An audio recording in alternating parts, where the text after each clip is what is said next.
Some newer Coheed and Cambria to kick off the show. Goodbye, Sunshine. It's Hump Day, Wednesday, March 26th, 2025. I played a song titled Goodbye, Sunshine on one of the, brightest, warmest days of the year so far. Thankfully, warm weather finally here, or I should say it's only really here today and I think tomorrow, and then it goes back down to like the high being the 40, low 20. Boo. No, thank you. No, thank you.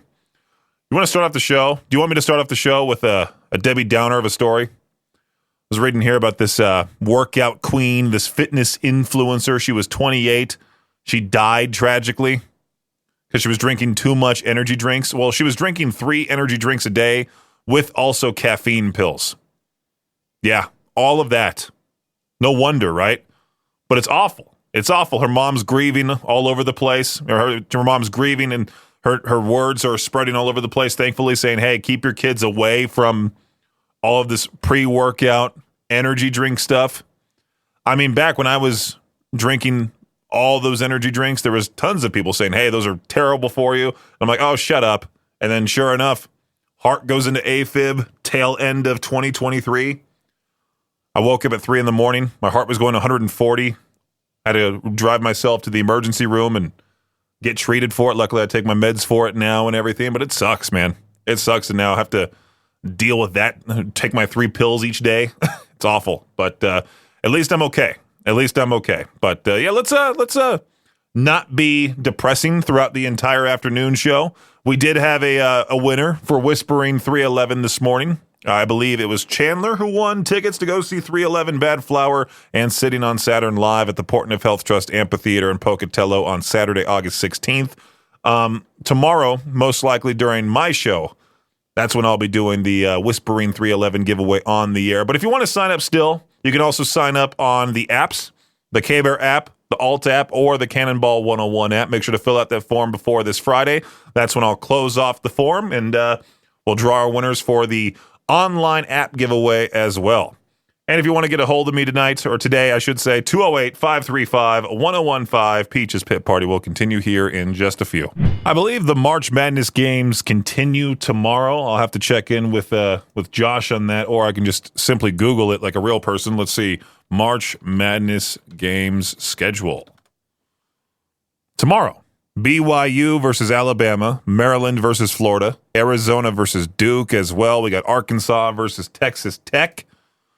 It's going to be fun. And then Friday, Ole Miss versus Michigan State, Kentucky versus Tennessee. It's going to be we're about to see some major upsets, I think. March Madness has taken a new turn this year. Every team in the Sweet 16 is from a power conference for the first time since 1975. It seems all the big money, name, image, and likeness deals have made it tough for those mid-major teams to keep their star players, so we'll see if the trend continues in the years ahead. But for now, the big schools are making the most of the opportunity, and the smaller schools are on the outside looking in. I'm currently 5th in our March Madness competition here in the office. I have one bracket that has 59 points. The leader is our new general manager, Kevin. He's at like 73 points. Second place, Maddie, our marketing assistant. She has 70 points in total. And this is her first time ever doing such a thing, so I'm kind of rooting for her because she's the underdog in this entire competition. A Berkshire Hathaway employee finally snagged Warren Buffett's $1 million jackpot for the company's March Madness Bracket Challenge. The lucky winner, who works at Flight Safety International, correctly guessed 31 out of the 32 first-round games. If you'll remember this year, Buffett tweaked the rules to make it easier for someone to win, along with the $1 million jackpot winner. Buffett also gave $100,000 to 11 other employees who had nearly perfect first-round brackets. Warren Buffett's net worth, let's see what that is again, $163 billion is what he's worth. So he has the money, and I'm glad he paid up. He seems like one of the nicest dudes. It'd be awesome to have him in here, see what it's like to be a rich person, because I know I'll never get to that level. So we've done that giveaway, Make the Switch, previously, where we've given away a Nintendo Switch because of the time change. Well, the countdown is on as the Nintendo Switch 2 is expected, keyword expected, to be released in June this year. with games rolling out in 3 phases. The first wave of games expected in June will feature first-party titles like Zelda, Mario, the generic ones, the brand, the stuff you would expect for Nintendo. The second phase will be around October and will feature third-party games. The final phase, set for November, should be a blend of both first-party and third-party titles just in time for the holidays. So maybe, hopefully, when we fall back an hour, thanks to daylight saving time later on this year, which I don't really want to think about, even though we gain an hour, I just think the whole thing's dumb. Maybe for that Make the Switch, we could give away a Nintendo Switch too. We'll see. Peach's Pit Party on K-Bear 101. If astronomers have things figured out right, we should be able to look up at the sky on Thursday and see a star explode. Not a satellite, not some failed rocket ship. No, a real star. This once-in-a-lifetime spectacle hasn't been seen in 80 years, and supposedly the rare nova explosion will be so bright that you'll be able to spot it without a telescope. So maybe just, be one of those people that walks outside at night, just stares up at the sky, waiting for something to happen. I'm sure if it does happen, there will be tons of posts online. Did anybody see that big boom in the sky? I wonder what that was. The Life in Idaho Falls group is going to be full of those posts. What was that? What was that in the sky? What's going on? There's always that one clueless person that has no idea what's going on, who's famous, what concerts are coming to town, why cops are showing up on their street. It's so many silly questions online. Now, I'm not just calling out people here. It's everywhere. And this right here is your Shot Clock Sports Update. We've all heard of about athletes getting part-time jobs during their off seasons, but it's a bit weird seeing a head football coach do the exact same thing. Florida A&M coach James Colsey lit up the sports internet when he was lit up the sports internet. What kind of writing is that? Lit up the sports internet when he was spotted on an ESPN broadcast serving as an umpire for an NCAA Division I softball game. It's not a new job for Colsey. He's been serving as an umpire for Big Ten and SEC games since he was an assistant coach in Division II back in 2009. Maybe he loves it. Who knows? NHL players are a superstitious breed, with playoff beards appearing on almost every player when the Stanley Cup playoff gets underway. But Washington Capitals defenseman Jacob, oh my goodness, how do you say this? Chychrun, Chychrun, Chychrun, has taken his quirkiness to a new level. His teammate, this name is easier, Dylan Strome, appeared on a recent installment of NHL Unscripted Podcast and revealed that Jacob Chychrun decided to remove all of the light bulbs from his house. Strome said he has a new thing every day. I heard yesterday that he has no light bulbs. He's doing candlelit in his house now. That's what his thing was yesterday. So he was on to beeswax candles is what I heard is great for you. So now we're all talking about beeswax candles. All right, cool. Weird stuff there. Anyway, that does it for your Shot Clock Sports Update right here on K-Bear 101. All right, I find this funny. I've talked about fad diets before, like the keto diet, the most recent ones, the carnivore diet, where you only eat steak and eggs on a wooden board, and make sure to post it on Instagram so that way everyone knows you're manly. But after a 30-year study involving more than 100,000 people, 8 different diets, researchers have named the Harvard diet the healthiest. The diet known as the Alternative Healthy Eating Index was created by Harvard researchers as an alternative to the U.S. Department of Agriculture's Healthy Eating Index. And now get this, it's just eating healthy. The diet's rich in fruits, veggies, whole grains, nuts, legumes, I don't know how you say that word, and healthy fats, while low in red and processed meats, sugary drinks, sodium, and refined grains. Look at that. Yay. You're telling me healthy foods are good for you, while processed foods equal bad? Who would have thought? Who would have thought? K-Bear 101, we talked about this guy named Ashton Hall, a fitness influencer who recently went viral for sharing his elaborate morning routine. One of the videos that he has gotten nearly 160 million views. And it showcases Hall's regimen starting at 3:52 a.m. I don't know why specifically that time. Maybe he just woke up at that time and said, you know what, maybe I can make this into a video. But the whole thing is just silly, hence why it's gone everywhere. It includes activities such as, well, he wakes up and he has mouth tape on him because, there's tons of people saying, well, mouth tape is good for you. I don't know. I wear my CPAP. I'm just fine. ice water face dunking. Now, I've seen this brand of water before at grocery outlet for like $1.50. It's a giant bottle, a glass bottle of water. It's pretentious, super pretentious. But yeah, he pours the whole bottle into a big bowl with ice cubes and then dunks his face in it. It reminds me of what's Christian Bale's character, Patrick Bateman from American Psycho. It also features just like 15 minutes of push-ups, like nothing else. Just he goes out to his balcony, does 15 minutes of push-ups, and then goes back inside. He starts journaling, and then he walks to the mirror, eats a banana, watches himself eat a banana, which there's a lot of jokes I can make about that I can't say on the air, and then starts rubbing his face with the banana peel. I'm sure he doesn't do this every single day, but in a lot of his videos, he always uses the Saratoga spring water, which, I mean, is great for that brand. But the funny thing is that the part of the morning routine video that he shows that he's gone viral for is that he jumps into the swimming pool at his apartment complex. And for any one of these videos, you have to set up your phone and then hit record, then walk away and pretend you're doing that naturally, then walk back towards your phone, stop the recording, and then repeat that process over and over and over again. That would be so annoying, not only to yourself, but also everyone else around you. Now, I don't know about you, but I cannot stand arranging get-togethers, parties, etc. It's a giant pain. Everyone is asking questions. You want to put your foot down and be the guy in charge and say, hey, these are the finite details. This is what's going to happen. If you can't do it, don't bother coming, type of thing, right? Or at least that's how I am. I'm currently trying to plan the whole trip for my friends to come up to Idaho in July. For the 4th of July weekend, I told them as soon as they were trying to plan a trip, hey, if you come out here for the 4th of July, I'll be working that day. I cannot get that day off. And they've already booked the tickets, the plane tickets to get here. They're doing this weird thing where people just don't listen overall, including people who know you. I told them plenty of times.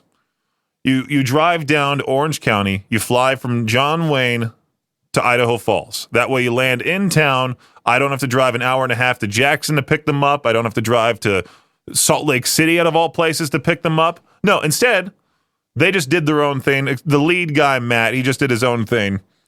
Decided to buy a plane ticket from LAX to Salt Lake City, and then my friend Jose also joined in on that flight, and then my other friend Christian got his ticket for that flight, and now they're all three together on that one flight flying to Salt Lake City, even though I just told them, hey, do this instead. No, they won't listen. And now they're going to take the bus for 3 hours, the Salt Lake Express, from Salt Lake City to Pocatello, and then I have to drive the 45 miles to Pocatello to pick them up, then drive them back here. That's already the first problem. Finally got that all squared away. And then last night, late at night, I don't know why I was still up. I wish I was asleep, but then I probably would have woken up and seen the text and got mad. But Matt was trying to reschedule the trip for another week. And I'm like, no, you guys already bought the tickets. I already requested the time off. It's already hard as it is to try to schedule 3 guys to come up to Idaho. I can't imagine being a wedding planner.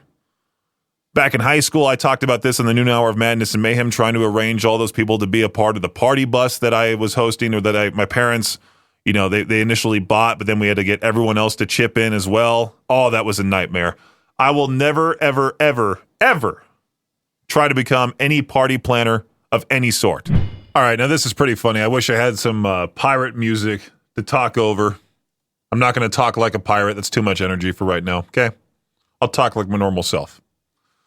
Passengers on this cruise ship sailing through, okay, how do I even say this? The Sulu Celebes Sea near the Philippines? Some sea near the Philippines. There you go. Have been warned that pirates are active in the area. That's right. Oh, this video was posted by a cruise and travel influencer. How awesome would that be? You get to just post videos all the time, make tons of money. That's all you do, and you travel. Lily DePink on TikTok showed a loudspeaker announcing this area is known for piracy threats. Therefore, we will be operating at a heightened level of security alertness during this period. Now, do I believe that this is real? Part of me is skeptical, because you can easily grab a voice that sounds remotely familiar. You can put it through Adobe Audition, make it sound like it's coming through a loudspeaker, and then put that audio onto your video with some captions, and then I can pretend I'm sitting there listening to it through the loudspeaker and put a shocked face on and go, what? The video has now been viewed 8 million times. And what are the passengers supposed to do? Get the cannons ready? That'd be pretty cool, right? That'd be a fun thing. You know, like how on water rides, there's usually like those hoses on the side that people, if they're wanting to stand there and squirt the people with water on the water ride, they can. What if they just did like fake cannons on the side of cruise ships, and you paid money to use those fake cannons to just shoot into the ocean or at supposed pirates, and you charged like $5 a cannonball or something like that? You could make a lot of money. I feel like Poppy is now, well, I shouldn't say an artist of the past, but I should say she is no longer really receiving hate as much as she used to. Everybody is just divided on Sleep Token. The SiriusXM Octane fan club on Facebook is just so funny to me because I posted that AI generated paragraph and that's still getting action. Still. It's at 514 reactions, almost 400 comments, and there's people yelling at me, yelling at each other. Some of them just say, hey, nice troll post, and they know what I'm doing. But like 10 people shared my post on their profile. All I simply put through ChatGPT is Sleep Token's the greatest band of all time. And some people even fell for my AI rage bait in the K-Bear 101 Idaho Rock and Middle Facebook group. Room temperature water is garbage if you drink it by choice. I don't trust you. Somebody was like, passionate about water, aren't we? It's all not me. It's just ChatGPT. I gave it the prompt. I copied and pasted the status. I was even using ChatGPT to reply to people that were going against my point. I was like, hey, come up with a reply to this. And sure enough, it did. It did. And like 7 people laughed at one comment that I'm not taking responsibility for. I replied back to Alexis with some stupid AI generated like super long comment. It got like 10 likes, 10 laugh reacts or whatever. It's funny just to go online, use ChatGPT to sort of fuel the fire and watch it all just burn. But yeah, it's funny though when I see people all the time when they don't like an artist and they hit that station with that threat saying, anytime I hear Poppy or Sleep Token, I change the station. It's like their online departure. It's like the biggest threat. We're supposed to be sitting here crying like, oh no, they changed the station? It's silly, dude. Facebook is so full of just whiny people. It's gross. I feel bad for poor East Idaho News. Yesterday? Was it yesterday? Yeah, it was yesterday. They posted this article about this annual Easter production returning for its 6th year in Eastern Idaho. Witness Music Southeast Idaho is presenting Lamb of God at 5 different venues from now through Easter, and it shows a choir. All the comments are just sort of teasing about the name of the group. Because, you know, Lamb of God, the famous metal band, and I think even Victor commented on the post, just a gif of Lamb of God on stage. And so I decided to be like, you know what? I'll just leave this here. And I left a link of an article of when the Lamb of God logo for the actual band was accidentally used for a church's Easter play. I think it's funny because I just imagine some grandma out there somewhere not knowing how to use Spotify or their Pandora, which is the old person Spotify, and they just go, hey, play some Lamb of God, thinking it's going to be, you know, this like choir church music, but they end up getting Memento Mori, Redneck, or any one of the great Lamb of God classics.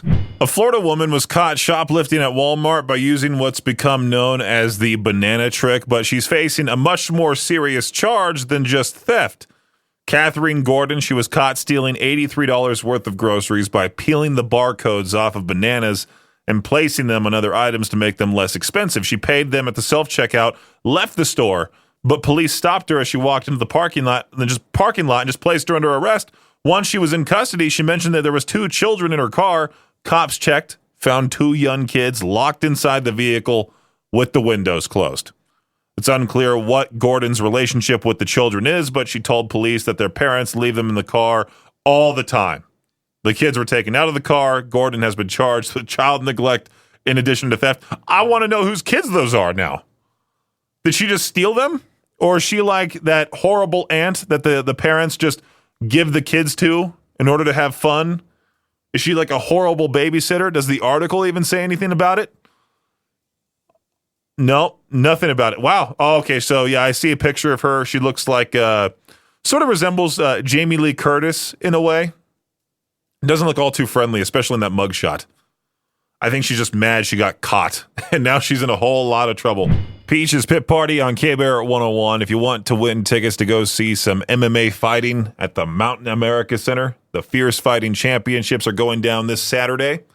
And if you want tickets for it, all you got to do is just sign up within the K-Bear app. You can also sign up on the Alta app, the Cannonball 101 app as well to earn the max 3 entries into the drawing. No more, no less. Well, actually, there is less. You can just sign up once on one app and leave it at that. But you can sign up on all 3, get your maximum 3 entries in the drawing. That's entirely up to you. We're also going to be giving away the 311 tickets this Friday for the online portion. You can also sign up in the apps for those if you don't want to listen out for that cue to call for Whispering 311 and try to win tickets that way as well. Giving away tons of tickets all the time. We might have something next week lined up for you, which if you don't have the apps on your phone already, get them on your phone, have notifications turned on. That's going to help out a lot. K-Bear 101, Idaho's only rock station. If Victor was here, he'd be cheering because he loves natural disasters. I'm only kidding when I say that. I don't actually want somebody to believe me, then go ahead and post it online saying, Victor likes natural disasters. How could he? Meteorologists, they're beginning to roll out their predictions for the 2025 Atlantic hurricane season. Another one of those fear-mongering articles. It says right here, and it's not looking good. After 2024 brought some devastating storms, 2025 may be just as active, according to AccuWeather. Forecasters are calling for another active season with multiple impacts on the United States. Hurricane season officially starts June 1st, but tropical disturbances can occur before then. One of the major factors behind their prediction is the natural weather cycle between La Niña and El Niño in the Pacific. A similar climate cycle back in 2005 spawned the Hurricane Katrina. I can't believe that was that long ago. 20 years ago. AccuWeather's forecast calls for 13 to 18 named storms, of which 7 to 10 will be hurricanes. I mean, you can't really predict. You really can't. We could have a whole lot less, or even worse, we could have a whole lot more, which I doubt, but especially in today's day and age, they always like to over-exaggerate to try to get everyone in fear, tell everyone to stay inside and hunker down. That was a fun phrase for a while. I'm glad that's done and over with. But yeah, these fear-mongering articles, they're so annoying. Thanks for listening to Peach's Pit Party, the podcast. If you enjoyed the show, please share, subscribe, and rate the podcast. Peach's Pit Party is hosted by me, Peaches, a.k.a. Brendan Peach, and is a production of Riverbend Media Group. For more information or to contact the show, visit riverbendmediagroup.com. Until next time, Peach out.